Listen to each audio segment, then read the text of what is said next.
Hey, sorting hat. If the Sanderson sisters ever attended Hogwarts, which house would they be sorted in? Slytherin. I called it.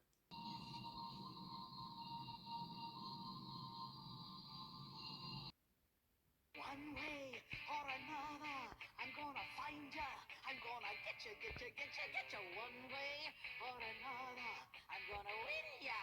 I'm gonna get ya, get ya, get ya, get ya. One way or another. Hocus Pocus 2, directed by Anne Fletcher, and is the 2022 sequel to the 1993 Halloween classic Hocus Pocus. Had this sequel been released in 2023, it would have got the 30th anniversary of the original, but 29th is close enough, I guess. So, Hocus Pocus 2 tells the story taking place, well, years after the events of the original, where two girls use the magic of the Black Candle to unintentionally bring the Sanderson sisters back to a present day, and they needed to, well, uh, send the Sanderson sisters away before they can, well, harm any more children to sustain their youth. And another one of their friends, Cassie, gets involved in the mix.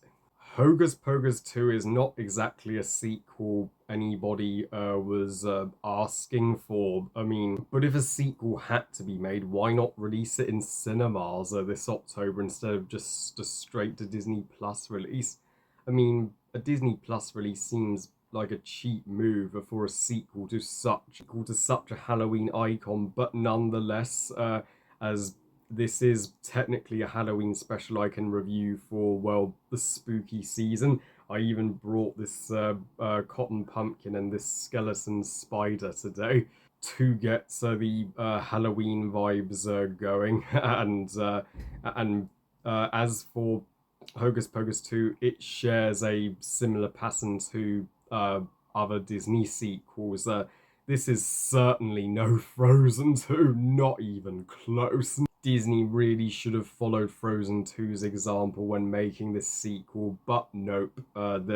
They copped out and made a sequel that's unquestionably inferior to its predecessor, and this will certainly not gain the cult following that the original Hocus Pocus did.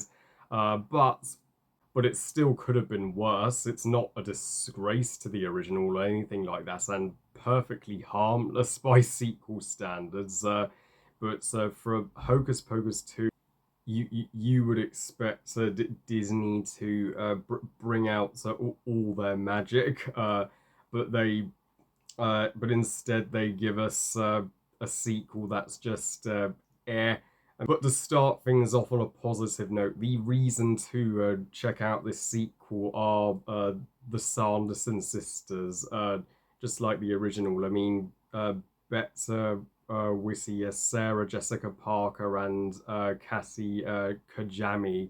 They hadn't played the Sanderson sisters in 29 years, and yet they are entirely in character from how they were in the original, and one way or another that they were going to take the spotlight in this sequel, bringing the Sanderson sisters into a more modern time period, because the original was in the 90s, is a neat idea to see them react to modern technology, kind of like how in the show Catweasel.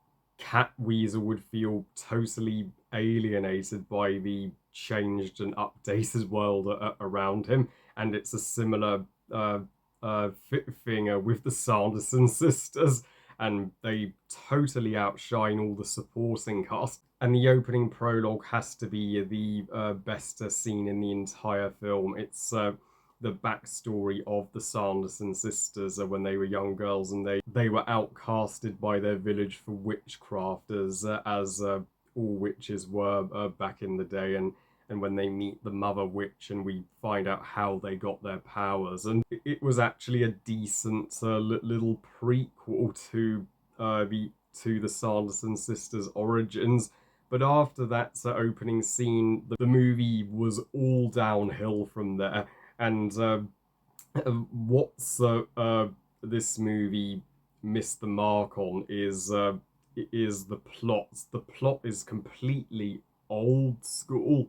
It's totally the same thing as the original. The Sanderson sisters were defeated in the past. They get brought back accidentally by a group of kids, and the kids needed to stop them. That's it. Even with the different time period, this movie uh, feels like it is rehashing the original big time, and uh, the three lead teenage girls. I wanted to love them, but I never once bought their friendship, uh, and they simply were they were nowhere near as memorable as the three kids in the original. In fact, I would have rather they just brought back the kids from the original as as adults. I understand one of the original actresses was busy with something at the time they were filming, but even so. And the third girl, Cassie, she comes into the story and joins the group too late in the day. She's the one hosting the Halloween party, and it turns out she's the daughter of the mayor. And the mayor turns out to be, well, a rather, uh, well, irresponsible father who is uh, is barely there for his daughter, and so Cassie really should have been one in the friendship group from the beginning of the movie, not halfway into it. It takes them half the damn movie for her to fully get involved. What would have been a far more original narrative is to have the girls, well, bring back the Sanderson sisters and try to convince them that they don't need to kill children to live forever, and try and reform them. Or heck, the the girls do have an interest in studying magic, and they uh, frequently deceive the sisters into thinking they are witches throughout the movie. Why don't they, form an alliance with the Sanderson sisters and to get them a better reputation so the sisters can be loved instead of fears on Halloween? And the Halloween store owner who, for the most part, interacts with the zombie who can lose his head. He doesn't do a lot of significance except for give exposition about the history of the Sanderson sisters, and even when he does attempt to fight them at the end, the sisters easily just blast him away. And the zombie who can remove his head, I mean, uh, he's not nearly as charming as Nearly Headless Nick from Harry Potter, and he's only there for the movie's comic relief. None of his jokes triggered my laugh box. I mean, and that's another problem. This sequel is just not funny. It is nowhere near as funny as it thinks it is, and I didn't even find the one way or another dance number that the sisters perform that amusing at all. And the Mother Witch character from the prologue, I mean, they could have used her far more than they did. She could have been brought back with the Sanderson sisters, but she's just in the prologue, and then the movie forgets about her for the rest of the runtime. So overall, I wouldn't say don't check out Hocus Pocus 2 when you marathon Halloween movies this season. I would just don't go in expecting the same level of greatness of the original. It's the Great Pumpkin, Charlie Brown, and all the SpongeBob Halloween specials and the Simpsons Treehouse of Horror are all far superior Halloween specials that you can put on. I give Hocus Pocus 2 stars out of 5. Meh movie.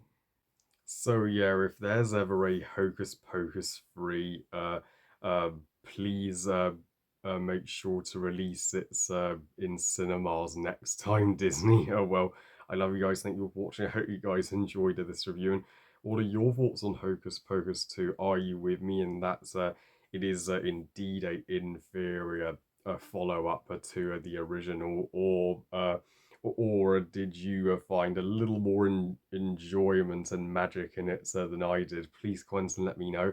Please like this video and subscribe. Please follow on Twitter and Instagram. And I'll see you all next time when I bring you my upcoming villain showdown. And I've got a couple more DreamWorks reviews are coming your way. And remember, movies are us. Bye, guys.